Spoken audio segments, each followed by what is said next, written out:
And we are live. And my next guest on the podcast is something of an ironic guest on the podcast because the last time he was on this podcast, we talked about using a phone with no Google whatsoever. This time we're coming full circle and we're talking all Google all the time from Google I/O, which happened earlier this week. Daniel Bader, editor-in-chief of Android Police. Welcome to the podcast.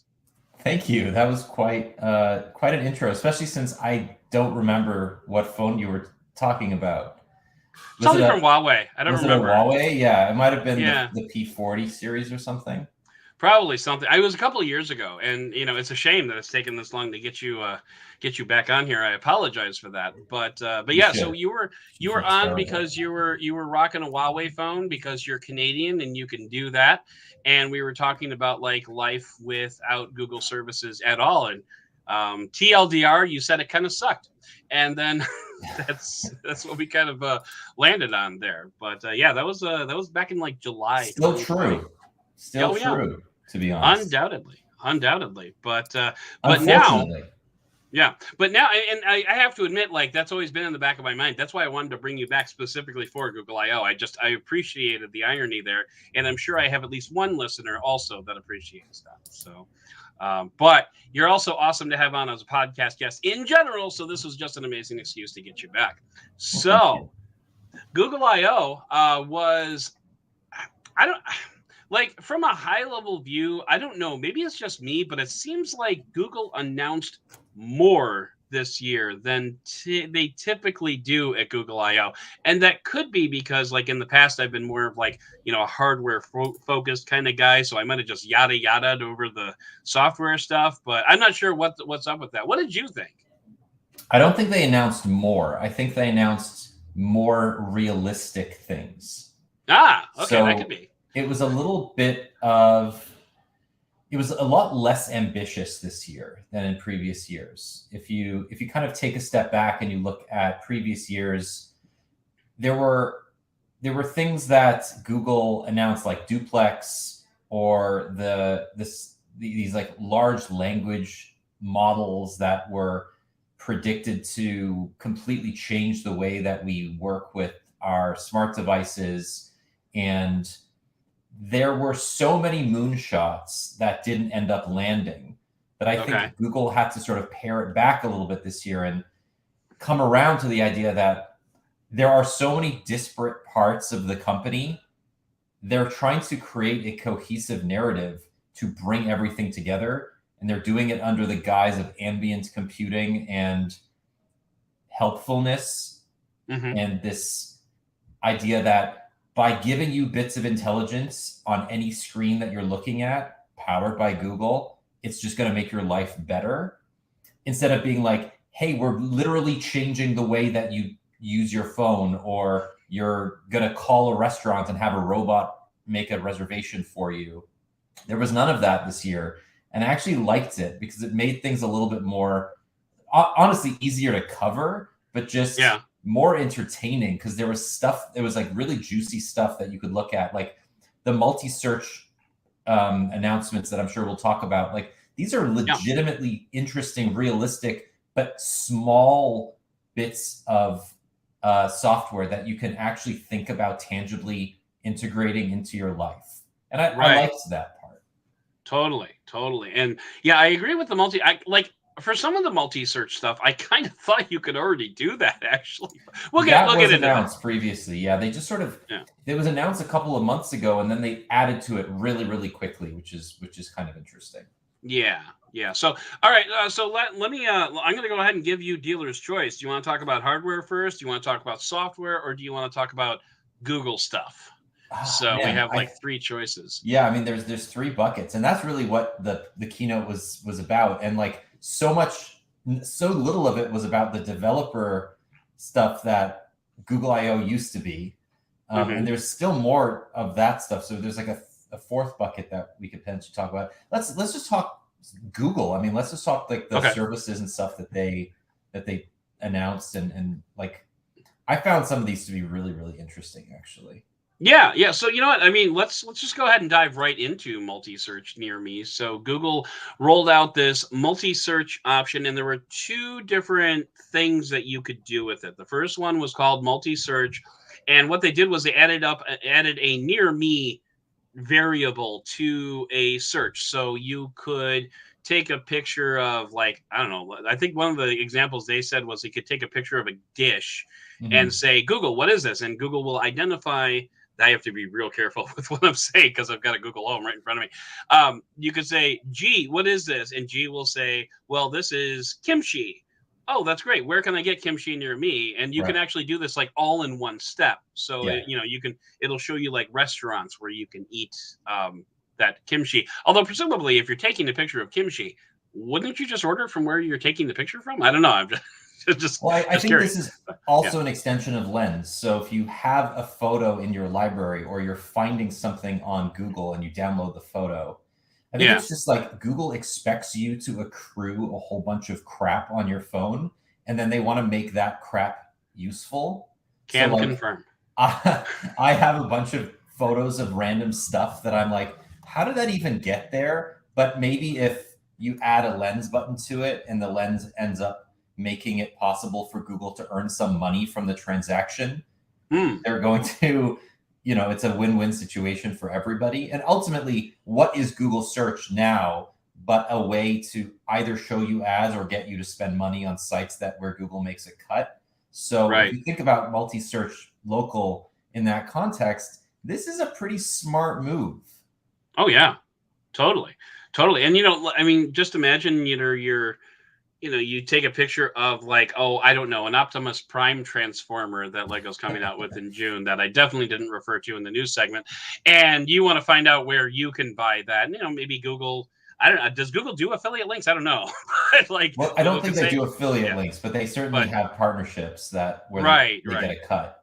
Right. So they could send you to a partnership website and say you can buy a Lego Optimus Prime from me. And by the way, I am so going to buy that Lego Optimus Prime. But that's a That different thing looks conversation, incredible. doesn't Also, it? while we're on the subject, did you see this special edition Huawei or Honor phone or something that has an Optimus Prime aspect to it? Like you get a self-transforming Optimus.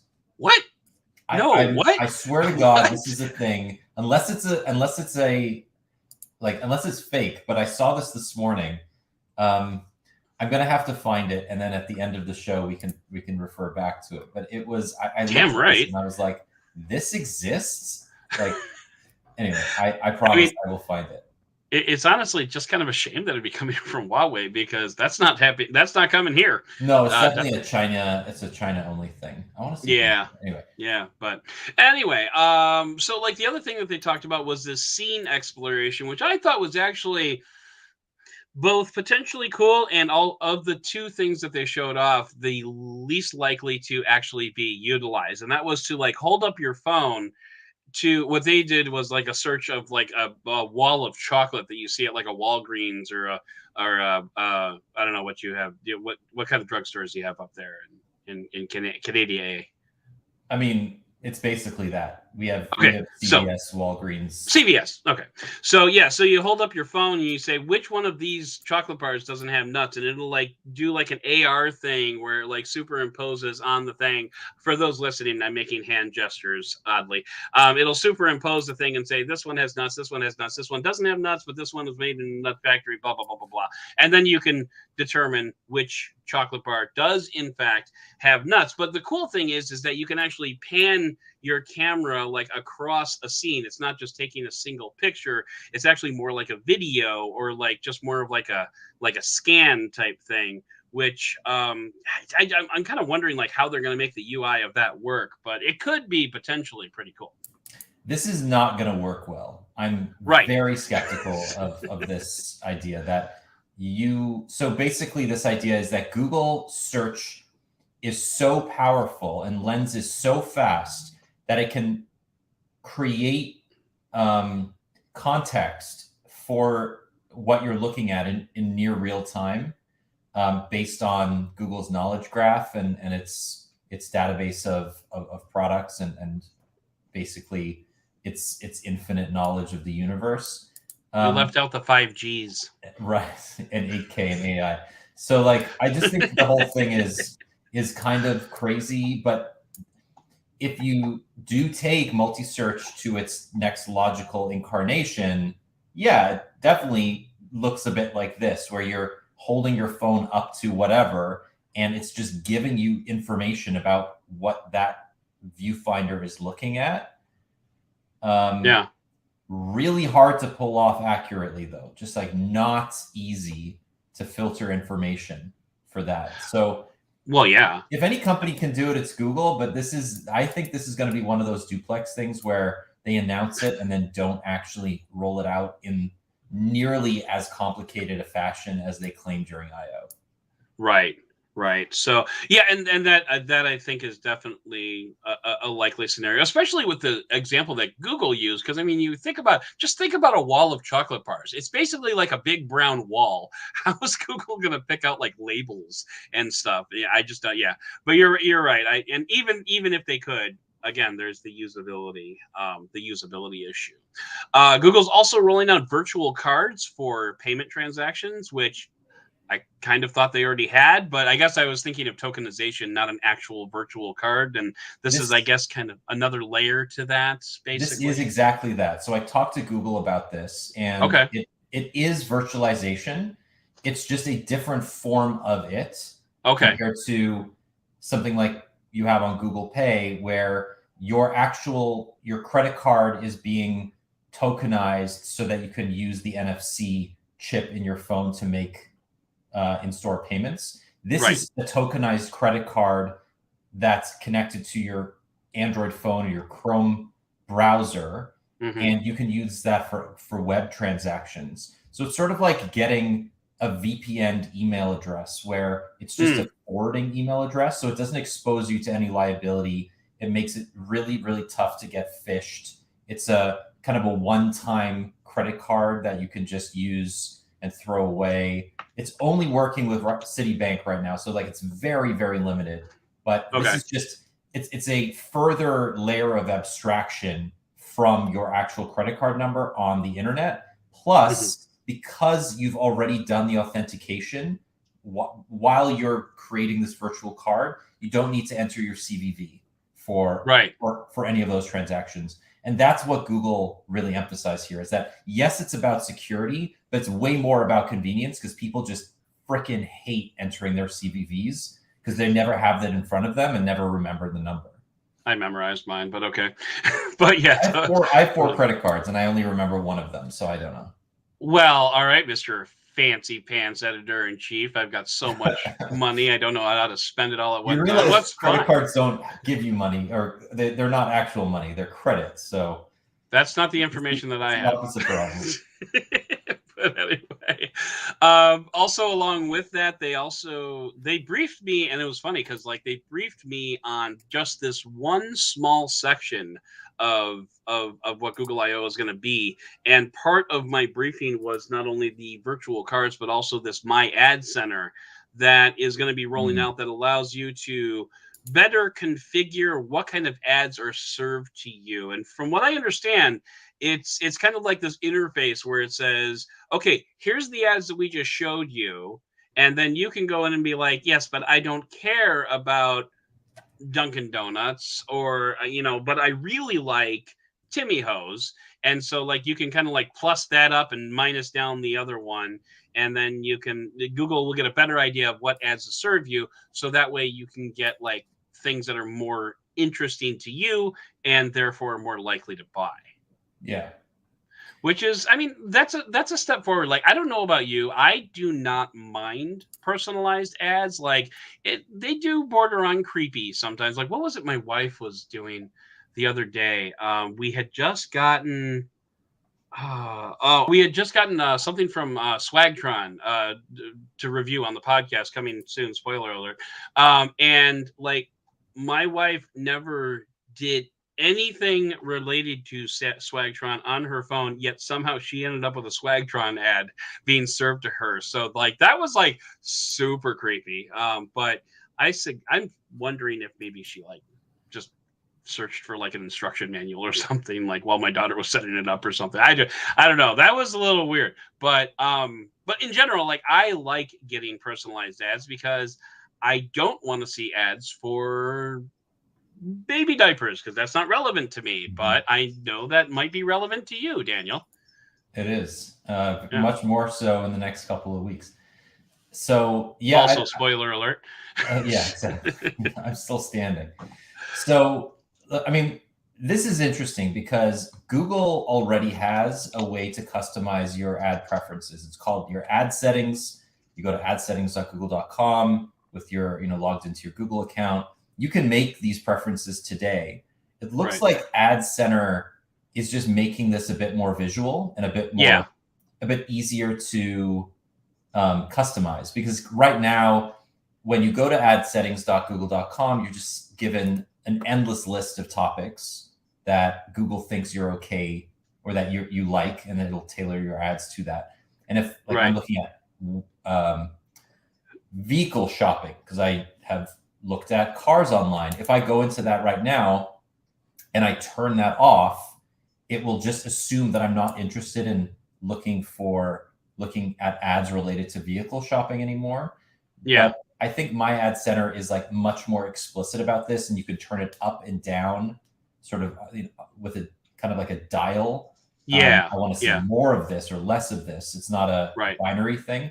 So I think more people are likely to use it because of that. And I also think it allows Google to say that they are giving control of the business model that makes the company billions of dollars a quarter over to the users in a meaningful way, where really they're still going to see as many ads as they always have. It's just, there's now a little bit more of a perception of control. Like I don't think this is as useful as people think it'll be. But at the same time, how many people actually scrutinize the AdSense ads that they see pasted all over the internet? Like, I don't. So I don't know how this is actually going to make a meaningful difference to people's experiences on the web. I wonder if it's maybe just like more of a sales thing. Like now Google can go to like potential, partners and say, hey, now our ads are going to be even more personalized. So people are going to be more likely to click on them or something. I don't know. That could be something. But well, this is certainly also related to the cookie replacement project that the company is trying to spin up with topics. So that's not it hasn't made a lot of impact yet, and it won't for a couple more years. But this is all just connected to that, and it'll hopefully have a bit more. All right. Now, I know there was a ton more that Google talked about, but there's one more thing that I want to talk about because we have a lot to cover and we don't have a hell of a lot of time to do it. So the last thing I wanted to talk about was with Google Docs and Google Messages. Basically, what Google is rolling out is kind of a TLDR feature, which will give you a sort of executive summary up at the top of a new document or a chat thread that you haven't been in for a while. And it'll say like, this document is about blah, blah, blah, blah, blah. It'll give you like, it seemed to give you like a paragraph summary of like what the entire document was, which helps you kind of jump in and, get caught up a little bit quicker. And then in the chat window, it seemed to give you like sort of like a bullet list, like so-and-so and so-and-so are talking about this. Well, so-and-so and so-and-so are talking about this. And, meanwhile, your idiot nephew hasn't texted in 3 weeks, stuff like that. So it'll give you examples of that. And I thought that was potentially kind of cool. It really is going to depend on like how it actually like what the implementation looks like. And, is that going to be like something that people are going to have to like opt into, or is it going to be something that's just going to pop up when someone joins a document for the first time? I'm really kind of curious as to like how this is actually going to work, because Google kind of breezed over it a little bit there.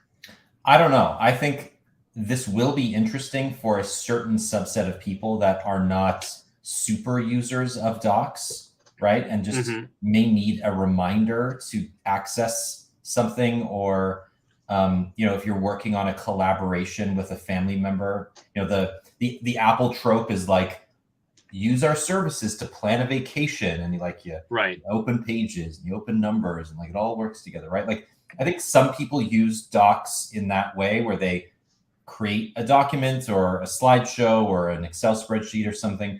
I said Excel spreadsheet, a sheet, and they share it with a family member or somebody, and then like they don't really think about it much, and this will just send you a summary of that and be like, hey, like remember this thing that you're working on? You might want to open that. Just like how Google Messages reminds you to respond to something that you haven't responded to in a few days, like that kind of nudging might be really useful. Similar to chat, like I actually think the chat summaries will be really helpful as long as people don't think that Google is like parsing your messages and reading them, because that's kind of creepy. But as long as Google makes it clear that this is all done on device and it's all using AI and not actual people reading your messages, it'll be fine.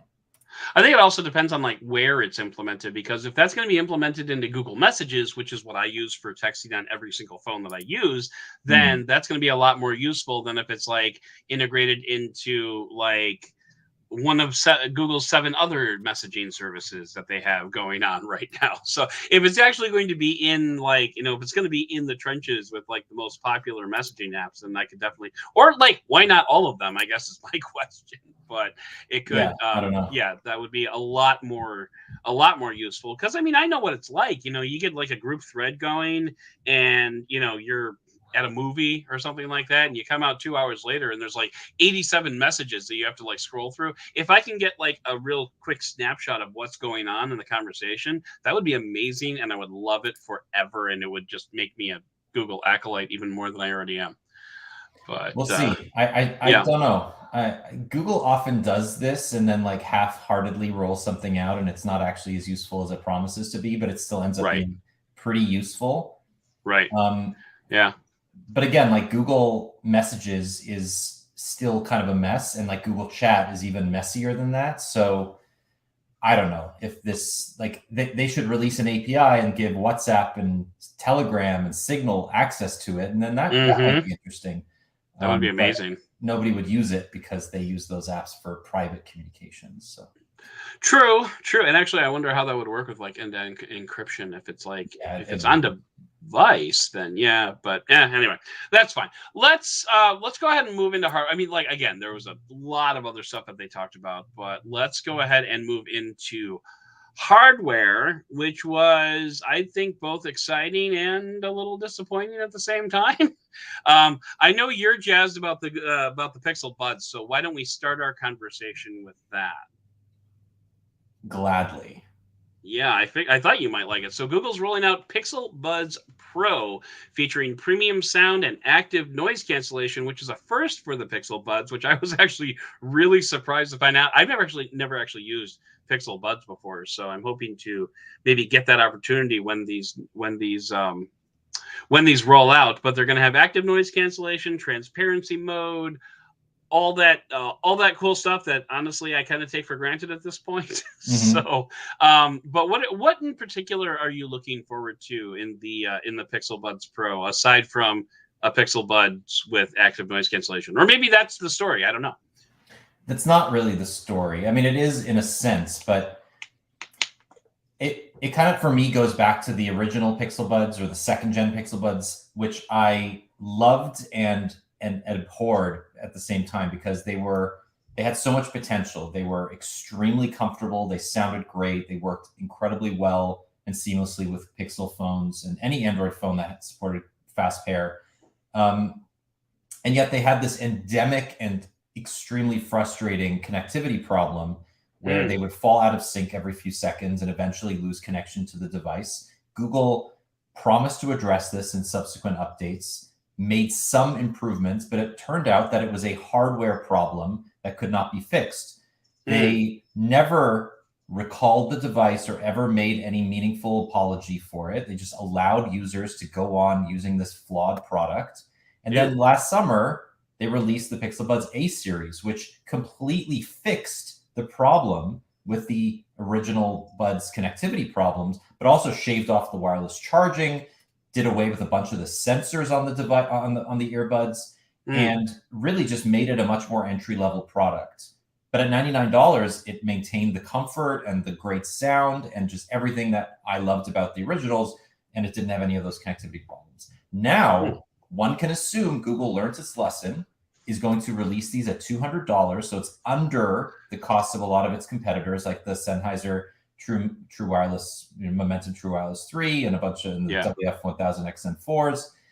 And it's going to have great ANC. I have no doubt about that. And if the connectivity issues have been fixed, these are going to be my #1 recommendation for Android users, period. Really? And that's just going to mean, because I know how well they work. I've used them, and I have no doubt that Google's claims that they're going to sound good are true, because the original Pixelbuds sounded really great as well. So yeah, I mean, I'm just thinking, like, if Google can nail this from day one, it's going to be so easy to recommend these to people. Nice. So, like, personally, I've been using it's a terrible name, but it's the Technics EAH. Oh my God. Alphabet soup after that. They run for about $230, and these are like absolutely my go-tos right now. And obviously the Pixelbuds would be about $30 cheaper, which is not nothing. Not to mention the app on these things is kind of terrible, but like it's not so much the active noise cancellation that's really blows my mind, even though it's really good, but the ambient noise, like when the pass through, when you're listening, when you're having a conversation with people, like these are the only earbuds that I've ever owned, and I've owned a dozen or so at this point, with the ambient mode, that you actually can hold a conversation with them, and it's like not weird and echoey and crappy and stupid. Right. So like I adore these for that reason only, because like I can walk into a room, have a 5-minute conversation with my wife, never take out my earbuds, and then like leave and then just go back to what I was doing. Oh, you're just one of those rude people. Awesome. It's not rude, because they also go into my ears, so nobody knows I'm wearing them. It's great. It's great. Come on, you can see, when people are wearing them. I've been called out for this so many times, where my wife has tried to have a conversation with me, even with transparency mode, and she's like, "Take your freaking earbuds out of your ear," and I'm like, "Okay, yeah, but like it's fine." And then it's just like I can see it from their perspective. It really is like it's like when you're checking your phone or your smartwatch during a conversation. It's just a little bit more passive than that. Right. Don't be that guy, Adam. Don't be that guy. You have to understand, though, one of the advantages of being as big a guy as I am is I'm very fleshy. So like my things tend to like just they just like suck into my ears and nobody ever sees anything. So yeah. Anyway, yeah. So they potentially could be very cool. Yeah, I just think that the ANC and the ambient noise and the sound quality just has to be goddamn nominal if it's going to compete at the $200 price point. You're very right that there are many competitors above that price point, but there are some below that price point as well that can make a solid argument. Well, so, you have me intrigued about these Technics now, because I'm going to find the alphabet soup. They do look pretty good, and I've actually never. I mean, everybody who's ever listened to a pair of headphones owned a pair of Technics headphones at one point, but I've never listened to. I think I didn't realize they were bought by Panasonic, but I have a pair of Panasonic earbuds here, and I wonder if they're similar. Yeah, they're EAH-AZ60. Link in the show notes. Coming soon to a Tech Yeah near you. All right. But yeah, so I'll drop a link in the show notes for you, because you're my boo, and that way you can get hooked up with them. They're really good though. Like favorite earbuds ever, hands down. So anyway, we should move on to, what are you thinking? Watch or 6A? Well, let's get the accessories out of the way, and then we can get to the meaty stuff. All right, so we'll dive into the watch, and we're just going to ignore the fact that my dog is barking in the background, because screw it, it's fine. Anyway, so we have the Pixel Watch, which was left on a table. You can't see it, but I'm making air quotes, in a restaurant. So we actually already knew a lot about the design of the Pixel Watch, but now we've actually seen it. Mm-hmm. And how are we feeling about this? Like I'm digging the look. I got to be honest. I am cautiously optimistic. I'm far less optimistic about the watch than I am about the earbuds, because aside from the connectivity problems, like, it's pretty difficult to screw up a pair of premium wireless earbuds. It's really easy to screw up a smartwatch that people have been expecting for half a decade. And there's no way it's going to live up to its expectations. It can't. It's just it can't possibly, right? It's this. It's the Pixel story year after year.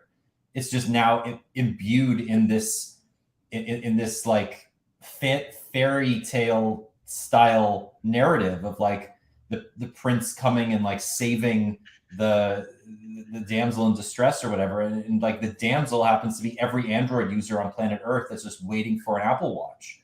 It could come with a lifetime subscription to Omaha Steaks, and people would still be like, "This is bullshit. I don't like the strap." Anyway, I mean, you're not wrong, but I just think we've seen Wear OS on the Galaxy Watch 4 in its current state, like the Samsung. There you go, like the Samsung version of it. We know what it's like on older devices running 2.0 or 2. Whatever it is. And Google is making a lot of promises, and really, I just activated something.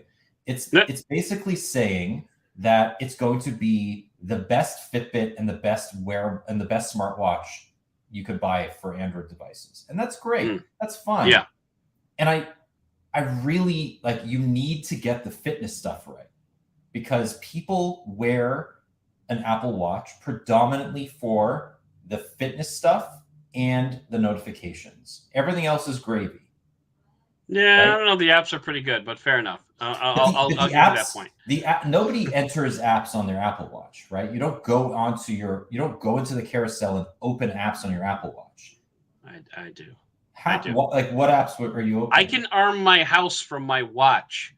I can like open my garage door from my watch. I can do a lot of things from my watch using the app ecosystem, and this is the hill I have chosen to die on. So no, I'm not saying. I'm saying like, but those are complications, right? Those are like little bits of input that you are trying to replace with your watch from your phone. Well, sure. Well, but I mean, yeah, but that's more than you can do on a Wear OS watch.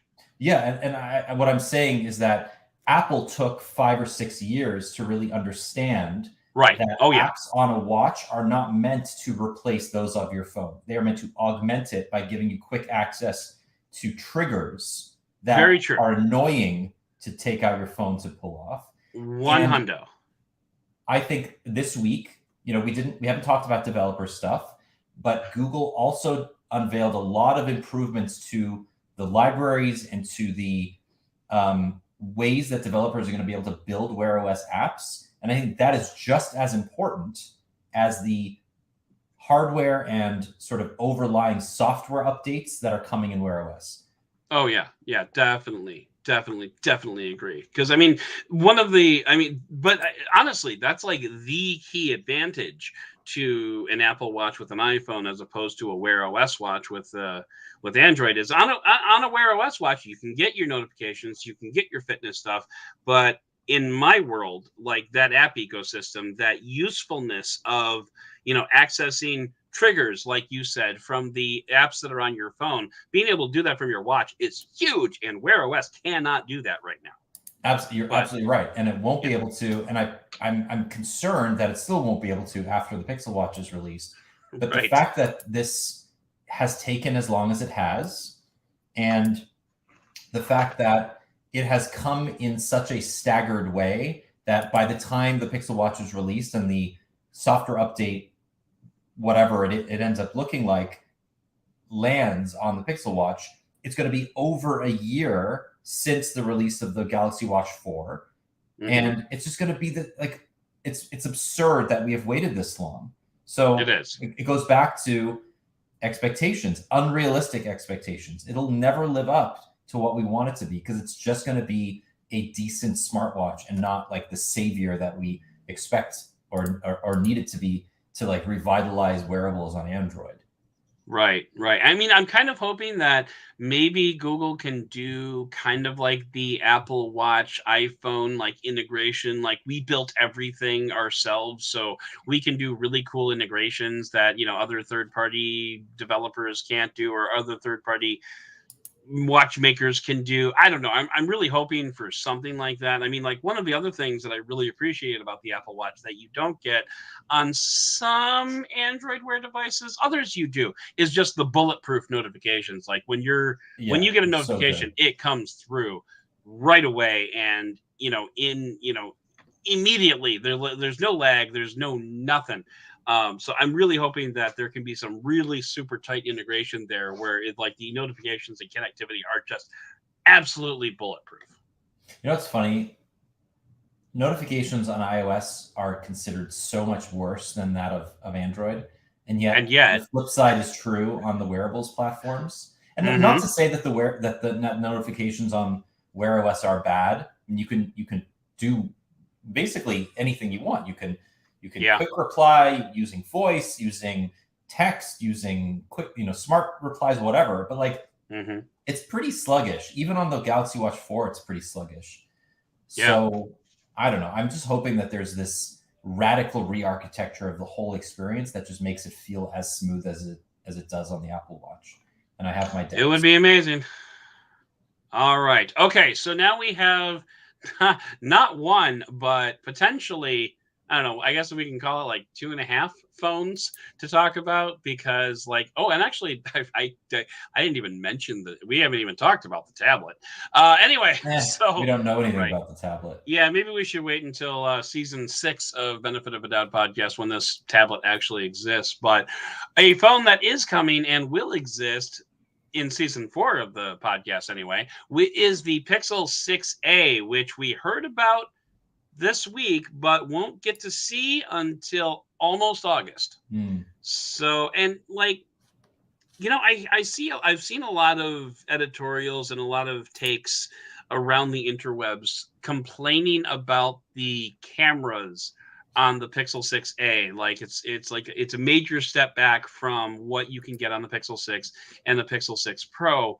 But in the same breath, these articles also mention that this is the same camera set that you could get on the Pixel 4a and 5a, and going all the way back to basically like the Pixel 2.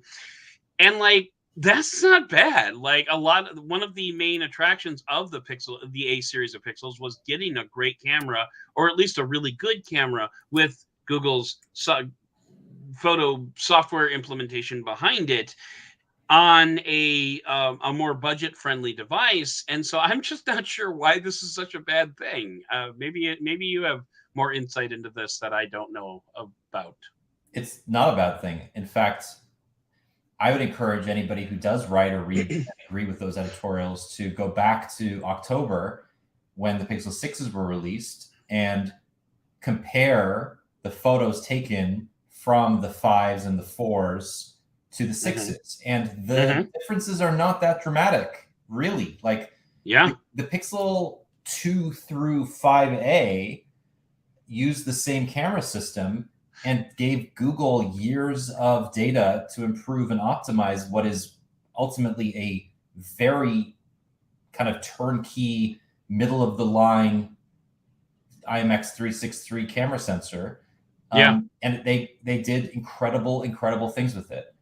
I don't think anybody who buys this phone is going to have to worry. And especially when you think about how it compares to the iPhone SE 2022, which does not even have night mode. Yeah, it's like night and day. I mean, literally. It's just not even a question. Like, people who buy the $449 Pixel 6a are going to have a ridiculously good camera experience, and that's that. I mean, just look at the 5a. It's one of the most solid phones Google ever made.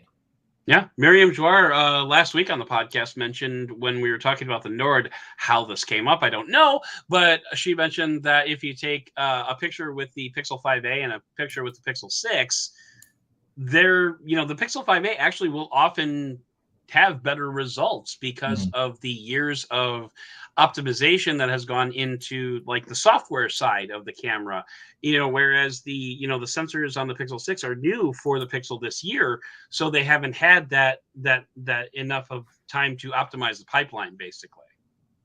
Yeah, I mean, look, I don't think anybody using a Pixel 6 after 6 months or so is going to worry that the software is going to do some weird stuff.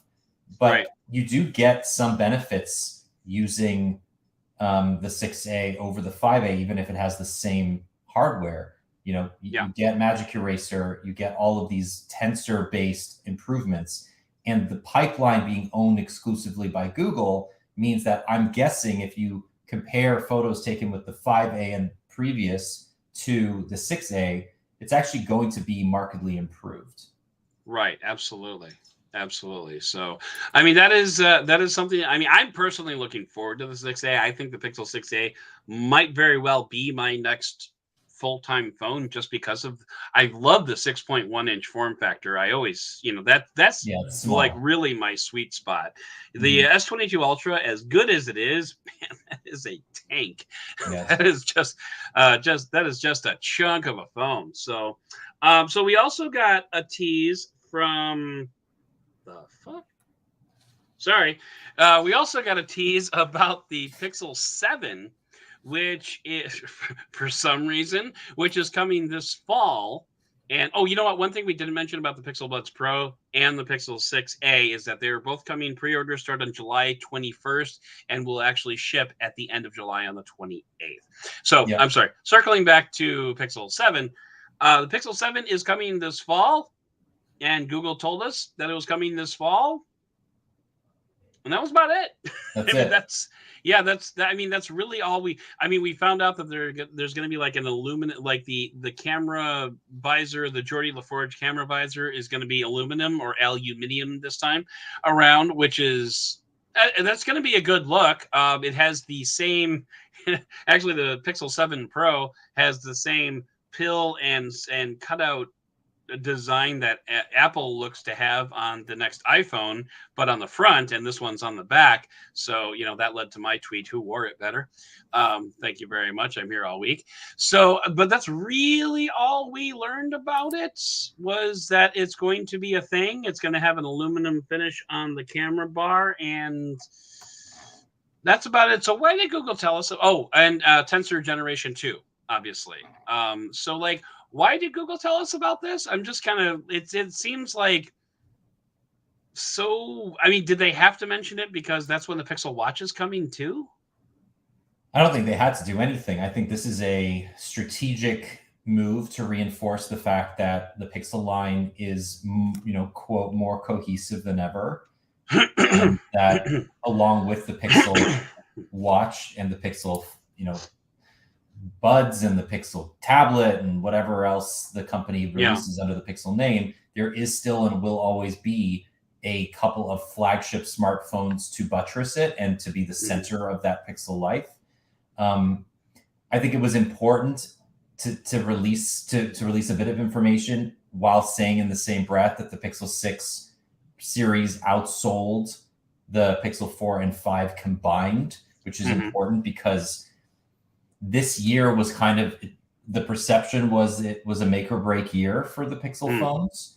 And as difficult as software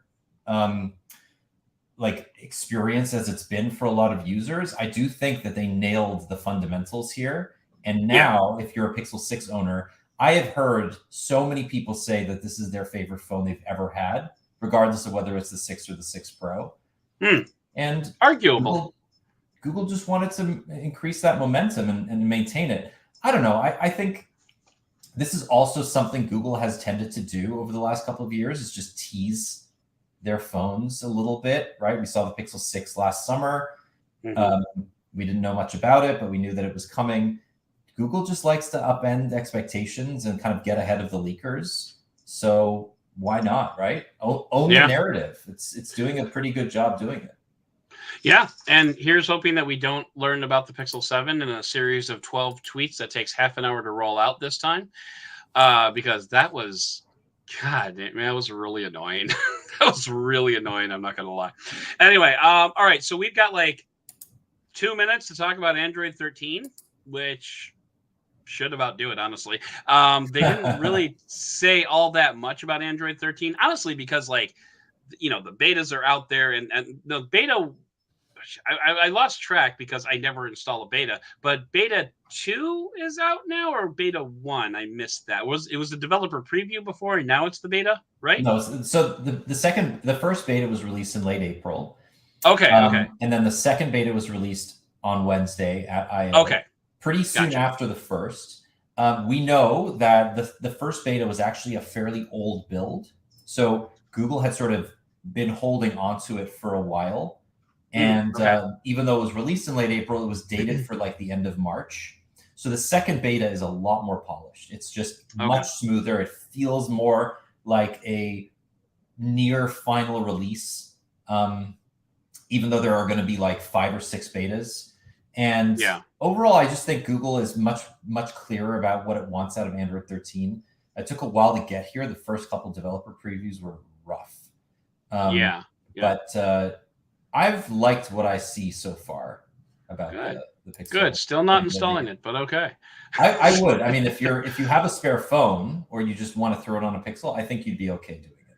Not going to do that. Anyway, so one thing that they did roll out as part of Android 13 was the reemergence of the Google Wallet zombie, which existed for quite some time and then stopped existing, turned into Google Pay, and then they got GPay, and now they have both Google Pay and GPay for some reason. But now we're getting a Google Wallet, which is going to be seeming like a consolidation of all those different services, or knowing Google, that'll probably just exist next to those other services, and pretty soon we're going to have 7 different payment services through Google, as well as 7 different messaging apps. So, but some of the cool things include digital IDs coming this year. They didn't mention any particular states, did they? I know Arizona was the first one to get Apple IDs. Yeah, they're not committing to any states yet. It's a little bit more complicated. Illinois will be number 49 at best, I promise you, because we still don't have real IDs here. It's kind of sad. But honestly, what else came from Android 13? Like, I'll be honest, Wallet isn't an Android 13 announcement, though. No, it wasn't. Across every Android version.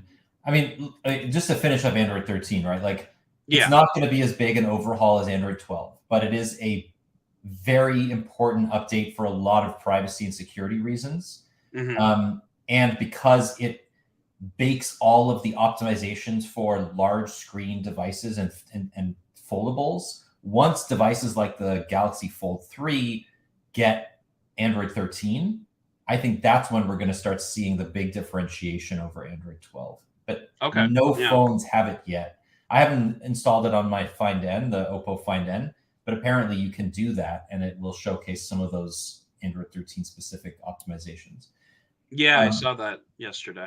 But going back to the wallet, I think it's important to differentiate what Google is trying to do here. Now, yes, it's a mess because Google Wallet existed before, and then it transitioned to Google Pay and blah, blah, blah. But Wallet is still new to people outside of the US because Google Pay has always been the only app that people outside the US have had access to. And that is becoming Google Wallet in every other country except the US and Singapore. So my phone in Canada will move from having Google Pay as an app to Wallet as an app that integrates Google Pay into it. Whereas in the US, you're going to have separate apps for GPay and Wallet because in the US, GPay is a much more like offers and commerce focused app. Whereas here that doesn't exist. And then separately, Wallet is going to be that literal place that you store all your cards, including the credit card, i.e. Google Pay, that will let you pay for things. So yes, you'll have 2 places on your phone to be able to access Google Pay, but Google's like, nobody's going to think about it that way because when Google Pay's default as your payment service, you don't really need to open the app. You just need to like hold your phone near the terminal, and it just works. Yes, exactly. But we're not going to be any closer to drive-through people asking something other than Apple Pay. Because at this point, absolutely true. At this point, I've gotten to the point where I just nod and say, "Yeah, sure, Apple Pay, whatever." I mean, it's like the Kleenex of digital payments. It's just like, nobody knows any better. It's an NFC payment, and that's Google's fault.